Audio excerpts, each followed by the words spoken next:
கிழமையில செவ்வாய்க்கிழமை, திதியில சஷ்டி திதி, நட்சத்திரத்துல கிருத்திகை முருகனுக்கு உகந்தது. இது கந்த புராணத்திலேயே வருது.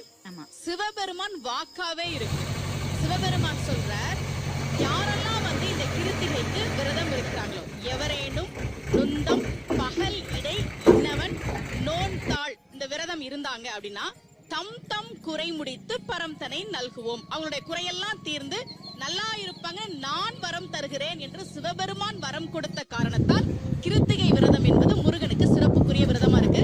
ஒரு வேல் கொடுத்தீங்க, சுடுவது சூடு, சுடுறத சூடுன்னு சொல்லுவோம், படுவது பாடு, நான் என்ன பாடுபடுறேன்றத படுற கஷ்டத்தை சொல்லுவோம். அது மாதிரி வெல்வதுதான் வேல் என்று மாறிடுது. வெற்றியவே கையில கொடுத்திருக்காரு அவரு. ஆமா. சபாஷ். தேங்க்யூ.